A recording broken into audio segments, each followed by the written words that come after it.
7월 24일 오늘 만나 성경 말씀은 요한계시록 16장 5절에서 7절입니다.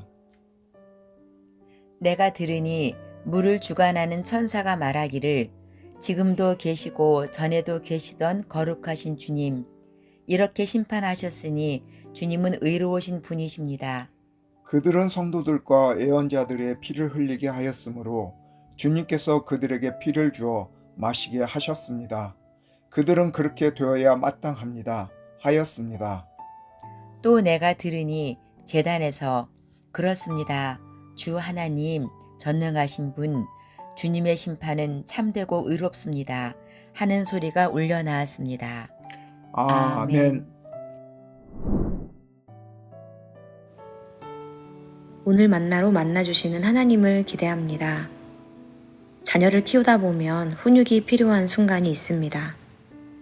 그러나 때로는 그 훈육이 감정적으로 흐르면서 목소리가 높아지기도 합니다. 그렇다면 하늘 아버지께서는 우리를 어떻게 훈육하실까요? 오늘 말씀 바로 앞부분에는 이 땅을 징계하시는 하나님의 모습이 나타납니다. 요한계시록 16장에는 하나님의 진노가 절정에 이르는 7대접 심판이 기록되어 있습니다. 첫째, 둘째 천사의 심판에 이어 셋째 천사가 강과 물 근원에 피를 쏟자 모든 물이 피로 변합니다. 이 심판은 단순한 자연재앙이 아니라 하나님의 백성을 박해한 세상을 향한 응보적 심판이었습니다. 5절에서 셋째 대접을 쏟는 천사는 하나님을 이렇게 찬양합니다. 지금도 계시고 전에도 계시던 거룩하신 주님. 이 표현은 계시록 전반에서 자주 등장하는 전에도 계셨고 이제도 계시고 장차 오실 이와 비슷하지만 여기서는 장차 오실 이가 생략되어 있습니다. 이는 하나님의 심판이 미래의 사건이 아니라 지금 이 순간 현재로 임하고 있음을 암시합니다. 하나님은 지금도 살아계셔서 역사 가운데 개입하시는 분이십니다. 이 심판의 현장에서는 놀랍게도 세 차례에 걸쳐 찬양이 울려 퍼집니다. 의로우시도다, 합당하나이다, 참되고 의로우시도다. 고통과 멸망의 장면 속에서 들려오는 이 찬양은 하늘의 예배입니다. 여기서 중요한 질문이 생깁니다. 어떻게 이런 무서운 심판 앞에서 찬양이 가능할까?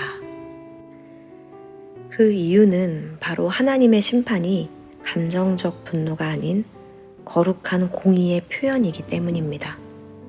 인간의 분노는 흔히 자신을 방어하거나 통제력을 유지하기 위한 이기적인 감정에서 비롯됩니다. 하지만 하나님의 진노는 오직 거룩에서 나오며 그 본질은 관계 회복을 위한 정의의 실행입니다. 하나님은 결코 충동적으로 분노하시거나 불의한 방식으로 징계하지 않으십니다. 그러므로 오늘 말씀에서는 이 심판을 두려움이 아니라 경외와 찬양으로 받아들이는 것입니다. 이 찬양은 하나님의 편에 선 자들의 시선에서 비롯된 반응입니다. 고통받는 자들의 억울함을 외면하지 않으시고 오래 참고 기다리시다가 마침내 역사의 정의를 회복하시는 하나님. 그분을 경험한 이들은 고통 속에서도 찬양할 수밖에 없습니다. 바로 이것이 심판 중에도 예배와 찬양이 가능한 이유입니다. 우리는 때때로 하나님의 심판에 대해 회의적인 질문을 던집니다. 하나님은 왜 이런 고통을 허락하시는가? 왜 악인들이 번영하는가? 하지만 계시록의 말씀은 우리에게 다음과 같이 응답합니다. 하나님은 결코 침묵하지 않으신다. 다만 오래 참으실 뿐이다.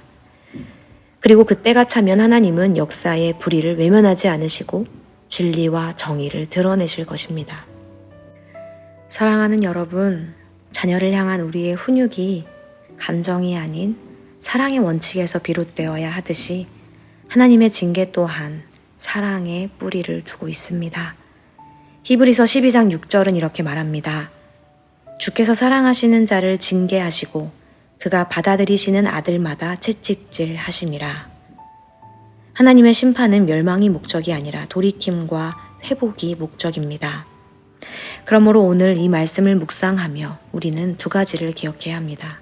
첫째, 하나님의 거룩한 공의는 두려움이 아니라 찬양의 이유입니다. 둘째, 이 땅의 불의와 고통 앞에서도 우리가 낙심하지 말아야 할 이유는 하나님은 지금도 살아 역사하시며 반드시 공의를 세우시는 분이시기 때문입니다. 하나님의 공의는 더딜 수 있으나 결코 무너지지 않습니다. 심판 가운데서도 찬양하게 하시는 하나님을 바라보며 하나님의 공의를 사모하며 살아가기를 소망합니다. 기도하겠습니다. 하나님, 우리는 때로 자녀를 훈육하면서도 감정이 앞설 때가 있습니다. 그러나 주님의 진노는 감정이 아닌 거룩에서 비롯된 것임을 말씀을 통해 다시금 깨닫게 하시니 감사합니다. 불의가 승리하는 것 같을지라도 하나님의 공의는 더디지만 반드시 이루어진다는 것을 신뢰함으로 신실하게 살아가게 하옵소서. 예수님의 이름으로 기도합니다. 아멘. 이제 두 가지의 기도 제목을 놓고 함께 기도하겠습니다.